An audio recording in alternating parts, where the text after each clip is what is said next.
naiz Baionakoa sortzez, baina aspaldi lanean ari naiz Aretxabaletan Gipuzkoan Mondragon Unibertsitatean, eta han izan nuen ikasle ane Baskaran, Gasteizkoa, eta ara nun, Gipuzkoako herri txiki batean, elkartu garen apurtak bat eta arabar bat, halako proiektu batean.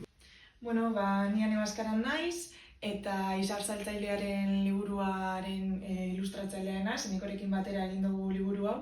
Eta, nik Eneko ezagutu nune unibertsitatean, ikus-entzunezko komunikazioko gradua ikasi dut, eta hor ezagutu ginen.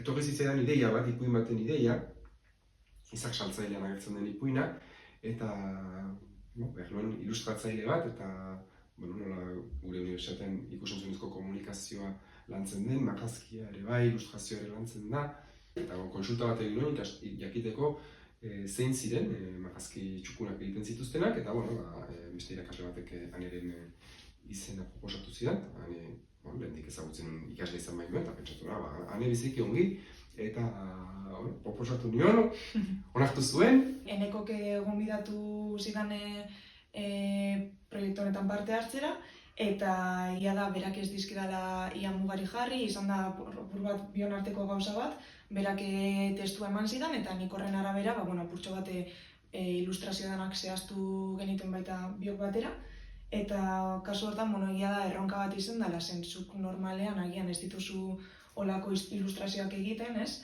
Gai zehatza delako, baina, esperimentatzeko une bat da, eta azken finean, hemendik sortzen diren ilustrazioak bereziak dira, ez? Uste dut, liburu hau, Aneren marrazkirik gabe, lizatekela izanen den liburu hau, dudarik gabe Aneren marrazkiek ematen dute sekulako balioa. Eta egia da, liburua baino lehen ez dudala izan ilustrazio munduan proiektu askorik, liburua izan dela azken finean inflexio puntu bat, ez? Mendik aurrera izan da nire estiloa eta nire kolore paleta zehaztu duen proiektu handi bat, eta egia da mendik aurrera egin ditudan beste kolaborazio batzuk edo lan batzuk sarma asko dutela liburuana, ez? Ideia, Izar Saltzailearena ez oroitzen ere nondik piztu zitzaidan, ez? Baina,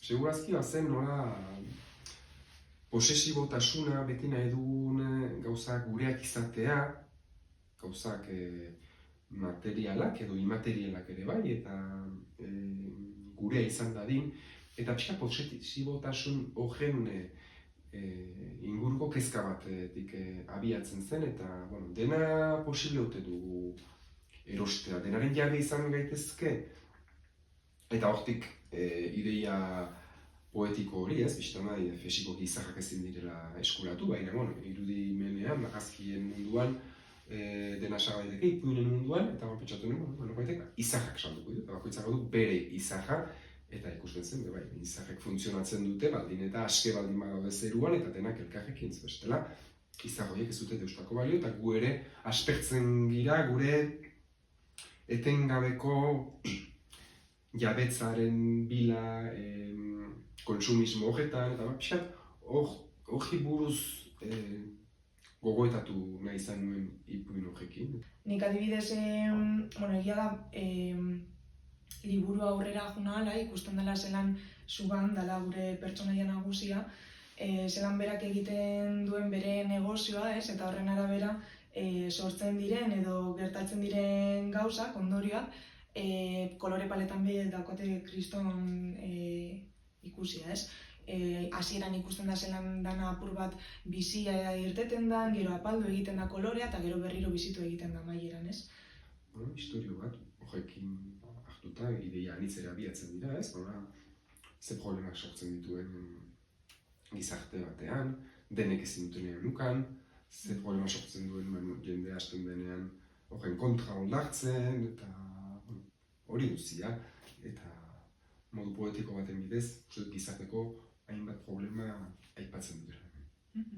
Eta baita ilustrazio, azken finean horri osoko ilustrazioak dira, eta egia saiatu nazela detaile asko jartzen, ikusteko apurtxo bat pertsonaiak bezalakoak diren, azken finean historia hobeto ulertzeko, ez? Eta baita orrialde bakoitzean denbora gehiago emateko, apurtxo bat ikusteko eta bilatzeko gauzak, ez? Detaileak.